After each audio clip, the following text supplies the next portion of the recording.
Welcome back. So this has been a week of torture. I started on these brakes about 2 weeks ago.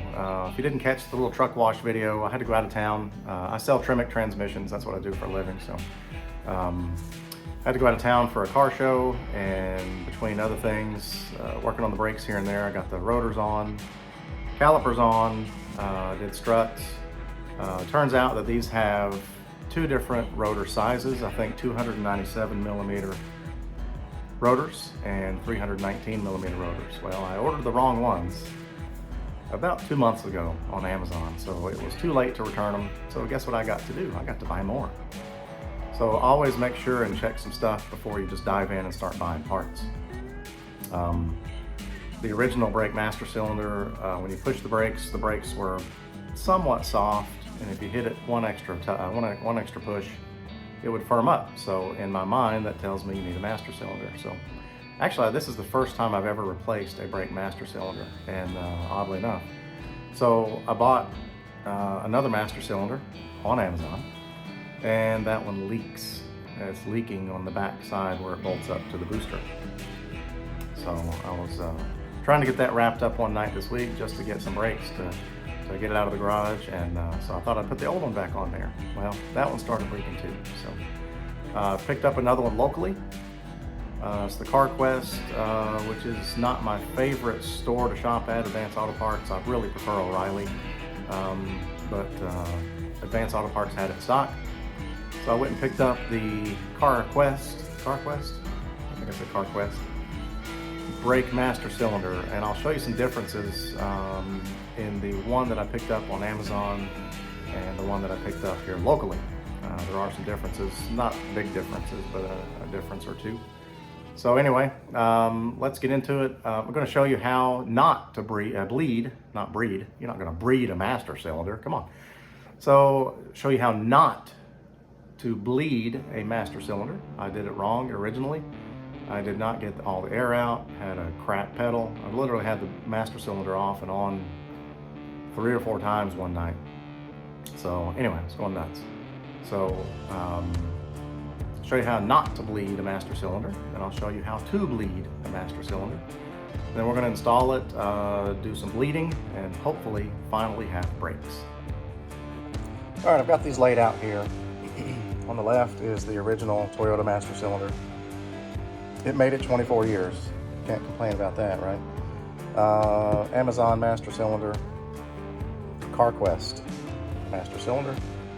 This was picked up at Advance Auto Parts, MCA 390367. This is a brand new part. There was no core charge. I said there were a couple of differences. There really maybe only one real difference. The original has a plug. This is, I assume, for machining. Plug pressed in. This one has a plug pressed in, and the CarQuest appears to have a thread-in plug, which I don't know if that makes a difference or not, but it is made differently. So anyway, that's really the only differences or difference I see in that. I did pick up this Dorman 14151 master cylinder bleeder kit. It does have the correct adapters for the Toyota master cylinder, and so we'll get this set up. I'll show you how not to bleed a master cylinder first, and then we'll jump into how to actually properly bleed a master cylinder. All right, so whenever I opened up the instructions for this master cylinder, it was my interpretation to put these plugs in, put it in a vise, and press the piston in the master cylinder until you stop seeing bubbles. Now, I've got water in this. I'm not going to put brake fluid in this. This is going in the trash. So. It was my interpretation to put plugs in that, press the piston, keep pressing the piston until you didn't see any more bubbles. It also said to do not push the piston past 1 inch, don't bottom out the piston, yada yada. So here I go. I put this in the master or the vise. I put the plugs in, la-di-da-di-da, and I start pushing the. Let me move this flashlight. So I start pushing the piston, I'm like, oh cool, I'm getting bubbles, right? So I keep doing this, not getting 1 inch of stroke, but I did get some bubbles. And you can see some more down in there. So I kept doing this until I didn't see any more bubbles, not knowing I was doing it incorrectly. So that is not how you bleed a brake master cylinder, bench bleed a master cylinder. I did it completely wrong. So anyway,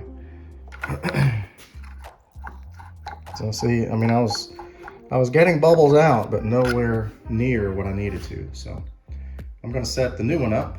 I'll put the bleeder hoses in there and we'll get started on that one.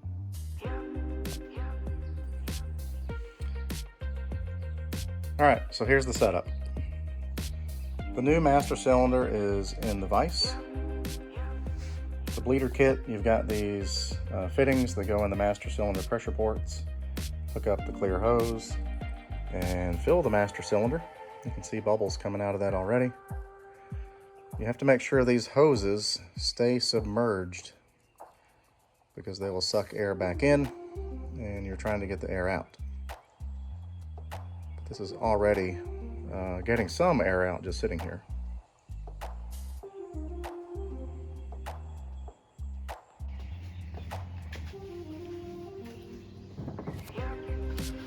I'm going to put a little bit more fluid in this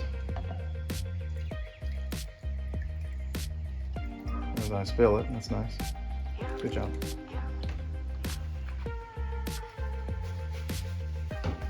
Good job, good job.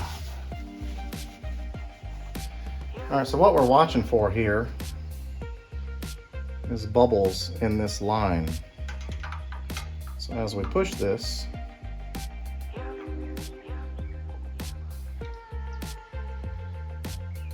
see the bubbles coming out of those lines? That's what we want to get rid of.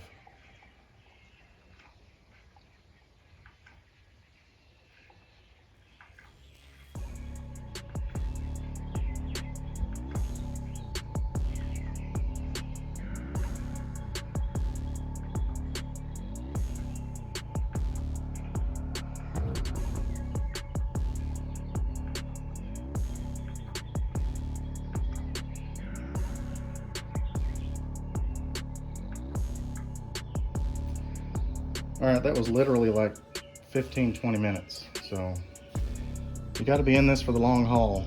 Pinching the lines, once you see bubbles come out, I would pinch the line, let the piston come back, compress the piston, pinch the line just back and forth. I also pulled this out about 3 times and tilted it down some and tapped it. And after 3 times of that, I finally have gotten to the point of no bubbles. So this is not something you want to rush through, because if you have air in here, you'll never get a solid pedal. Believe me, I've tried it this week and I failed. So anyway, pretty confident that I have it this time. I'm going to take this over to the bench, take these lines off, put the plugs in, and get it mounted up on the 4Runner.